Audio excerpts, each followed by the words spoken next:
Handicapper Steve here, handicapping the racing from Keeneland Racecourse here on Sunday. It's the 23rd of April, 2023.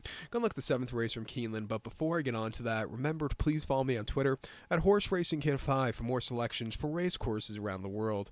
The 7th race from Keeneland, it's an allowance race, purse $120,000. Race for 4-year-olds and upwards, never won $18,000 twice in the main claiming starter or state bred racer, which never won 3 races here.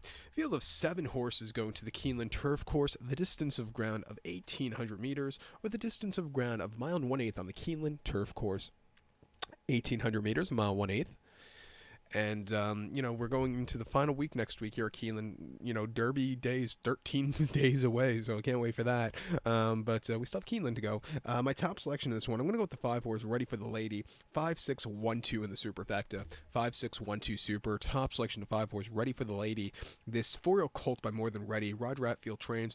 John Velasquez gets to mount. The horse's most recent outing came the 20th of January at Gulfstream. Mile 3/8 inner turf course, an optional 6-2 claimer. And the horse finished 11th by 32.25 lengths that day, and he was never into it. He was just never comfortable. I thought first starting in Southern California, first starting in South Florida for those Canadian horses or Canadian-based horses, they need the run. He desperately needed that day. He just, completely hit it. Wasn't the day to win. Coming up north to Keeneland here today. It should be in a better race for him to get a good trip, and I think he can improve off that last run.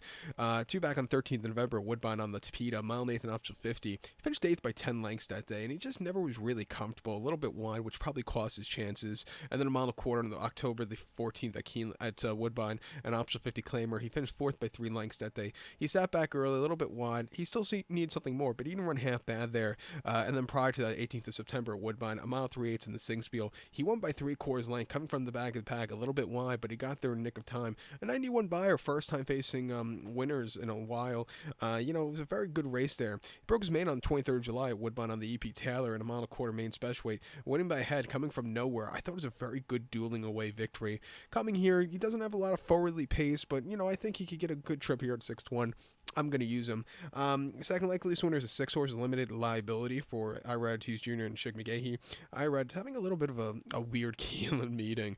He's had better meetings. And some of his race riding's been definitely a head scratcher. But limited liability. He hasn't started since his 3-year-old campaign that came in the Hill Prince at Aqueduct on mile 8th on the 22nd of October, where he finished 8th by 4.5 lengths that day, and he was stupidly wide, which probably cost his chances. Also, a little bit of a tough horse has probably got to him there.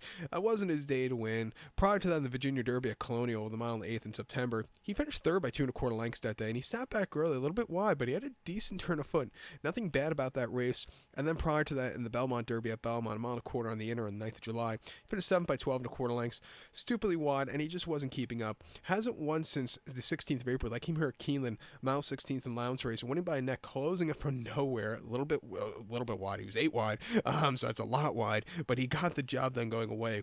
I'm going to use him here on the ticket, and also watch out for the 1 horse, Buy Me Candy. Most recently, going a mile and a quarter turf win, option 40. He finished 2nd by 2.25 lengths. I thought he won some more ground, but he ran his heart out there. And then prior to that, in February, going a mile and a quarter turf win, option 40. He finished 3rd by 2 lengths. And again, he just kind of hung a little bit late, but he still ran his heart out there. Coming to Keeneland, where he hasn't won locally, but he's always run these decently sneaky good races. I'm going to use him on the ticket.